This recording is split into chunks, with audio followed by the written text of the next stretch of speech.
7. Jam 1.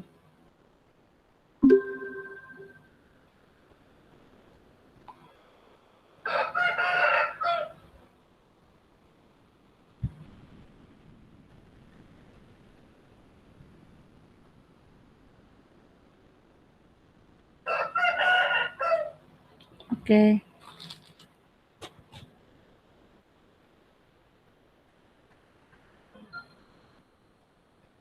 Langsung saja, ini tentang perbandingan senilai.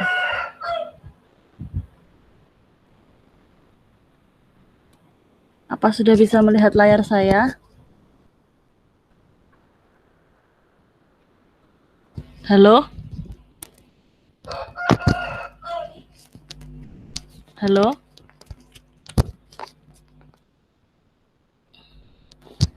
Iya, Miss. Oke. Suaranya ya. Oke, langsung saja saya mulai. Jadi dalam materi perbandingan ini ada perbandingan senilai atau seharga dan perbandingan tidak senilai.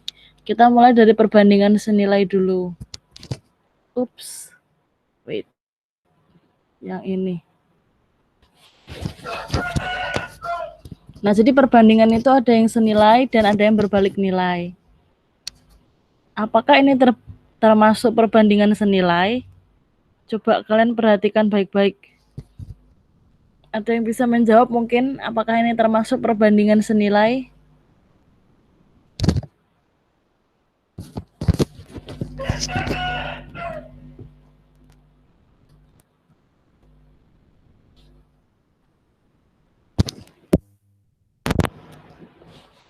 Halo? Iya. Iya. Karena selisihnya naik 2000. Yang pertama, harga 1 bola 2000, harga 2 bola 4000, harga 3 bola 6000. Nah, perbandingannya itu atau kenaikannya itu 2000 sama. Maka ini termasuk perbandingan senilai. Dilihatnya bukan hanya dari harga, tapi dilihat ya teman-teman, semakin banyak bolanya, maka semakin besar harganya gitu. Makin banyak bola yang dibeli, semakin tinggi harga yang dibayarkan. Hal ini termasuk perbandingan senilai. Lalu teman-teman, apakah ada yang sudah tahu kalau perbandingan tidak senilai berarti yang seperti apa?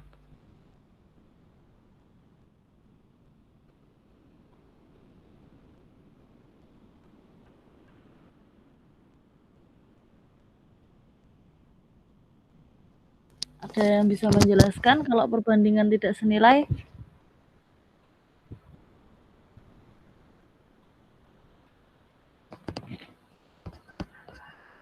Halo Aldo, atau Sakira, Sultan.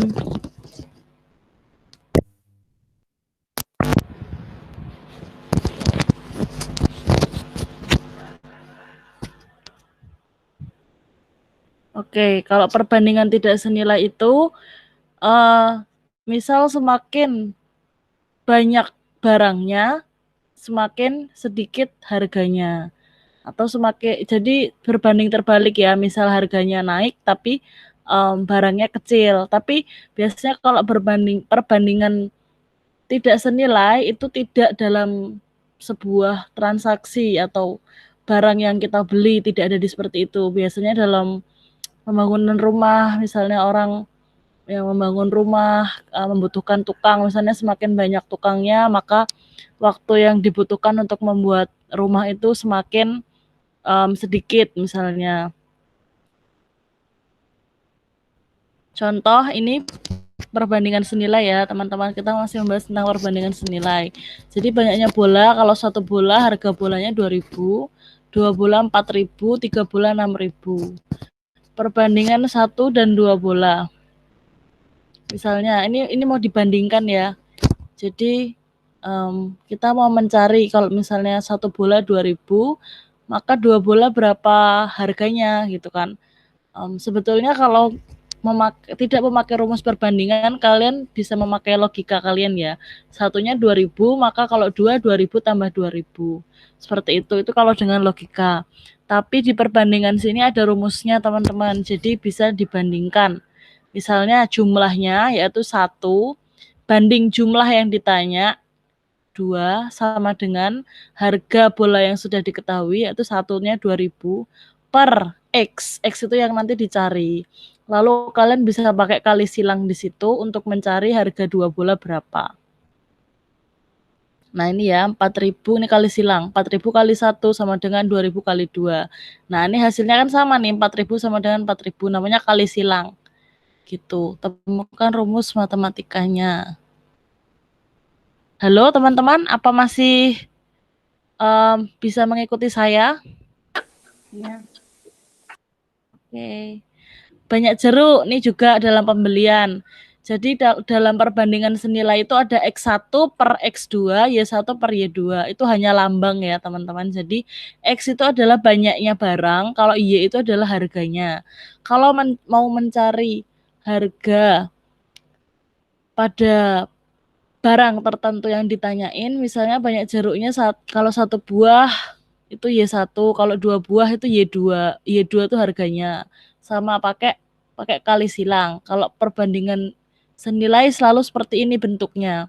Berbanding lurus. Jadi X1 per X2 sama dengan Y1 miliknya X1 harganya berapa per Y2 gitu ya. Sebuah kebun berukuran 3,3 meter diuji kemampuannya jika 2 sapi dapat menghabiskan rumput selama 10 hari, maka 4 sapi dapat menghabiskan rumput selama 5 hari. Adakah sebuah perbedaan dengan perbandingan yang dibahas sebelumnya? Oke teman-teman, apakah kalian tahu kalau dalam kasus sapi yang makan rumput di ladang, jika 2 sapi itu bisa memakan rumput di ladang 10 hari. Kalau 4 sapi dia memakan rumput lebih cepat 5 hari. Termasuk perbandingan senilai atau tidak senilai? Senilai. Oke, yang lainnya Sunan, Sultan atau Sakira? Tidak senilai. Iya. Sakira? Atau yang lain? Oke, Aldo tadi menyebutkan senilai, terus Sunan atau Sultan menyebutkan tidak senilai. Nah, jawabannya perbandingan pada kasus sapi yang makan rumput di ladang ini berbeda dari perbandingan bola dan harganya tadi. Maka perbandingan ini disebut perbandingan tidak senilai. Karena kenapa?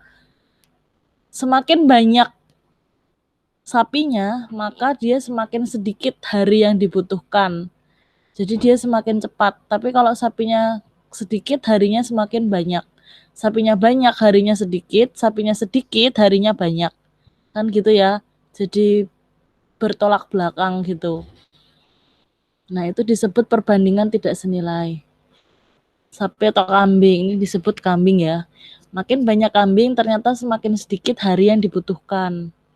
Jadi lebih cepat gitu makannya untuk menghabiskan rumput. Hal ini termasuk perbandingan berbalik nilai. Jadi kebalikannya yang pertama tadi.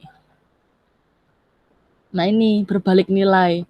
Coba diperhatikan, semakin banyak kambing tapi harinya angka pada hari itu malah semakin turun. Jadi kambingnya semakin banyak, misalnya naik lagi 6, itu harinya 2,5 hari. Atau 8, nanti jadi berapa? Jadi setengahnya dari 2,5 hari. Misalnya 1,25 hari, 1/4 hari gitu. Jadi semakin sedikit terus harinya ketika kambingnya semakin banyak. Nah, ini perbandingan 2 dan 4 ekor kambing. Jadi ditukar. Misalnya 2 kambing itu 10 hari, maka 4 kambing berapa hari? Nah, gitu tukar ya. Sama dengan bukan Y1 per Y2 lagi, tapi sama dengan Y2 per Y1.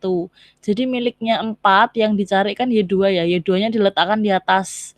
Jadi bersilangan Y2 per Y1 gitu. Kalau sebelumnya berbalik nilai itu X1 per X2 sama dengan Y1 per Y2.